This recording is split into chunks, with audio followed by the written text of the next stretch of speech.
A veces, sin darnos cuenta, nos sentimos extraños en nuestra propia casa. Nos sentamos en el mismo sillón de siempre, miramos por la misma ventana, tocamos los mismos objetos, y sin embargo, algo se siente diferente. Algo pesa en el aire, una tristeza leve, casi imperceptible, pero constante, como si las paredes guardaran secretos que aún no hemos podido soltar, como si cada rincón susurrara un recuerdo que aún no terminamos de llorar. Hay hogares que parecen sonreír, llenos de una paz que abraza, y hay otros que parecen suspirar. Son casas donde el silencio es denso, donde la luz entra, pero no calienta, lugares donde el alma, en vez de descansar, se inquieta. ¿Y por qué sucede esto? Porque, como enseñaba Chico Xavier, el hogar no es solo un espacio físico, es un reflejo vibratorio del alma encarnada. Cada pensamiento que sostenemos, cada emoción que sentimos, cada vínculo que mantenemos, deja una huella sutil, pero real. Nuestra casa no solo nos protege, también nos traduce, y entonces comprendemos por qué ciertos cuartos parecen más pesados, por qué hay espacios que evitamos,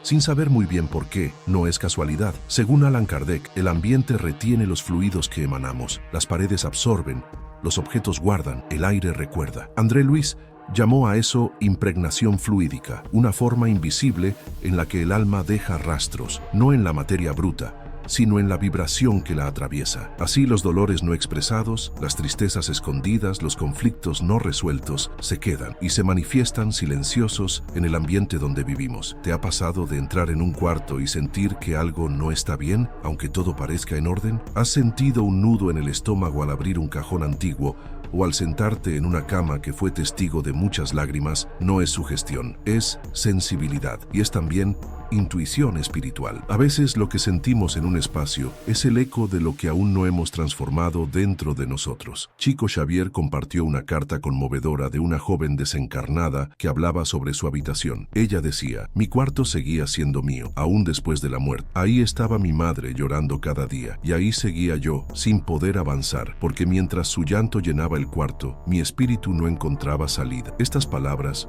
no son una metáfora, son una realidad espiritual. El lazo emocional, cuando es sostenido por el sufrimiento, puede volverse una cadena que impide tanto a los vivos como a los que partieron encontrar la paz. Y entonces surge una pregunta necesaria: ¿qué objetos en tu casa están hablando más de lo que imaginas? ¿Qué cosas has guardado por amor pero también por miedo? Hay recuerdos que consuelan y hay recuerdos que aprisionan. André Luis nos advirtió sobre los vestigios energéticos. En su libro Los Mensajeros, él explica que ciertos objetos, sobre todo aquellos que pertenecieron a personas que partieron con sufrimiento, pueden convertirse en puntos de fijación espiritual, no porque el objeto tenga poder por sí mismo, sino porque es un símbolo cargado de emoción. Y si esa emoción es de culpa, de apego, de dolor no resuelto, el objeto se convierte en un imán. Muchas veces, sin darnos cuenta, convertimos un cuarto en un altar del pasado. Colocamos fotos, prendas, perfumes, cartas, como si con eso quisiéramos detener el tiempo, como si temiésemos olvidar, como si,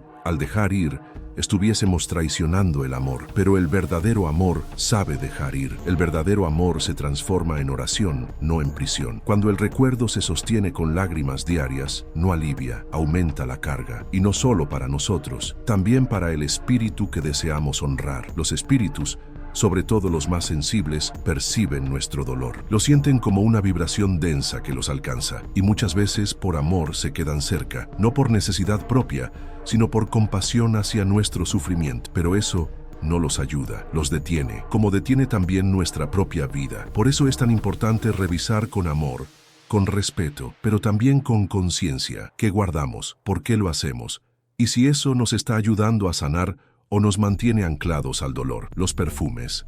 Los perfumes. ¿Quién no ha sentido de pronto un aroma que no tenía razón de estar allí? Un perfume antiguo, el olor de una flor, una esencia que recuerda a alguien. Chico relató muchas veces cómo los espíritus se comunican también a través de los olores. Es su forma de decir aquí estoy, cuando las palabras no alcanzan. Pero no todos los aromas traen consuelo. Algunos reactivan memorias difíciles. El cerebro espiritual, como enseña la ciencia, guarda las emociones en el sistema límbico, muy conectado al sentido del olfato. Por eso, un simple olor puede abrir una puerta interior, a una escena, a una emoción, a una pérdida. Y si esa puerta no ha sido bien cerrada, el aroma puede volverse doloroso, no por lo que es, sino por lo que representa. Hay perfumes que abrazan y hay perfumes que sangran. Por eso es necesario observar qué fragancias usamos, ¿Qué aromas nos rodean? ¿Qué sentimos al oler ese pañuelo guardado, ese frasco que no queremos tirar? A veces, el alma está pidiendo un cambio sutil, un nuevo olor, una nueva memoria, una nueva forma de recordar. Las imágenes también hablan. Los cuadros, las fotos, los símbolos decorativos, todo emite una vibración. Emmanuel, con su sabiduría suave pero firme, nos advertía sobre ambientes decorados con imágenes de guerra, de tristeza, de desesperanza, porque lo que está en las paredes entra por los ojos y llega al corazón. A veces, sin darnos cuenta, rodeamos nuestra casa de representaciones visuales que refuerzan la angustia, y los espíritus también lo sienten, sobre todo aquellos que aún están conectados a la materia, que buscan señales para ubicarse, que responden a lo que evocamos emocionalmente. Una imagen de dolor puede atraer un espíritu en sufrimiento, un retrato cargado de melancolía puede ser un ancla. Por eso es tan importante elegir con conciencia lo que colocamos en nuestro hogar, que cada imagen sea un reflejo de paz, de esperanza, de luz, que nuestras paredes hablen, pero que hablen de amor. Y no solo las imágenes, también los muebles. Hay camas que guardan insomnios, sofás que han presenciado discusiones que aún resuenan, mesas donde se sirvieron silencios más que palabras. Según la doctrina espírita, los muebles también absorben y retienen energías. No es superstición, es vibración. Y muchas veces, cambiar un mueble, mover una silla, renovar un espacio es una forma simbólica y práctica de decir, estoy listo para transformar. Chico solía recomendar, haz de tu cama un altar de oración, haz del sofá un lugar de reconciliación. No se trata de tener muebles nuevos, sino de tener muebles renovados por la intención. Una oración antes de dormir, un pensamiento de gratitud al sentarse, una bendición al preparar la mesa. Son actos simples, pero profundamente espirituales, porque donde hay intención amorosa, hay transformación vibratoria. Y en medio de todos estos símbolos materiales está uno muy especial, el altar doméstico. Ese espacio que muchos crean para homenajear a quienes han partido. Fotos, velas, flores, un rincón sagrado. Pero ¿qué energía se está depositando allí? ¿Es un lugar de elevación o de tristeza? ¿Es un portal de luz o un ancla de dolor? Chico relató el caso de una madre que lloraba cada día ante la foto de su hijo desencarnado. Y el hijo, desde el plano espiritual, decía, mamá, tu altar se volvió mi celda. Necesito que ores, pero también que sonrías. El espíritu no se eleva con lágrimas constantes. Se eleva con amor sereno, con aceptación, con fe silenciosa. Un altar puede ser un faro o una prisión. Depende de la energía que lo sustenta. Por eso, transforma ese rincón, coloca flores frescas, lee una página del Evangelio, escribe una carta de gratitud y, sobre todo, permite que la luz entre. Los espejos también son puertas. No solo reflejan el cuerpo, reflejan el estado interior. En el plano espiritual, los espejos antiguos pueden ser utilizados por espíritus perturbados como puntos de fascinación. Son como ventanas entre planos, cuando están cargados de emociones densas. Por eso, obsérvate con amor. No te mires buscando defectos o rastros del pasado. Mírate como alma en evolución, como alguien que, a pesar del dolor, sigue caminando, como alguien que, aunque haya noches oscuras, sigue encendiendo velas por dentro. La iluminación de la casa, ¿te has detenido a pensar en eso? No solo en términos eléctricos, sino en términos espirituales. La luz influye en el ánimo. La ciencia lo confirma. Afecta la melatonina, el sueño, la ansiedad. Pero más allá de la biología, está la energía. Un hogar mal iluminado puede alimentar la tristeza. Un exceso de sombras abre campo a pensamientos densos. Y eso, en términos espirituales, es una invitación al desánimo. Chico decía, más importante que la lámpara encendida es la oración que ilumina el ambiente. Por eso, enciende luces suaves, pero enciende, sobre todo, la luz de tu alma. Ora, agradece, medita. Deja que tu hogar sea claro, no solo por fuera, sino también por dentro. Y hay un error silencioso, casi invisible, que muchas personas cometen sin darse cuenta. Seguir durmiendo en el mismo cuarto donde un ser querido desencarnó, especialmente si su partida fue dolorosa. André Luis describe con detalles que estremecen el alma cómo los espíritus que sufren un desencarne difícil pueden permanecer ligados a los lugares donde ese tránsito ocurrió, no por elección consciente, sino por la fuerza vibratoria que se mantiene, el apego, el miedo, el dolor. Todo eso crea una especie de lazo magnético que sostiene al espíritu cerca de lo que fue su refugio final. Dormir en ese cuarto sin antes transformarlo puede ser un acto de amor, pero también de inconsciencia, porque mientras ese espacio siga cargado de la misma energía, ni tú ni el espíritu podrán descansar plenamente. Por eso, cuando sea posible, Modifica el espacio, cambia la posición de los muebles, pinta las paredes, abre las ventanas y sobre todo, ora. Coloca en ese cuarto una vela de intención, un vaso de agua magnetizada, un libro sagrado. Haz del dolor una semilla, haz del cuarto un nuevo nido, no de muerte, sino de renacimiento. Chico compartió una historia que quedó grabada en muchos corazones. Era la historia de una madre que no podía donar las pertenencias de su hija desencarnada. Cada prenda, cada cuaderno, cada pequeño objeto era una reliquia sagrada. Ella temía que al regalar esas cosas, estaría olvidando, como si la memoria viviera en la materia. Pasaron años y la madre, cada día, abría el armario, respiraba el perfume, acariciaba la ropa y lloraba. En una carta psicografiada, la hija le habló desde el mundo espiritual. Mamá, cada vez que tocas mi ropa, yo también la siento, pero ya no soy esa ropa, ya no soy ese perfume. Y mientras tú te quedes ahí, yo también me quedo. No por castigo, sino por amor. Fue solo después de esa revelación que la madre,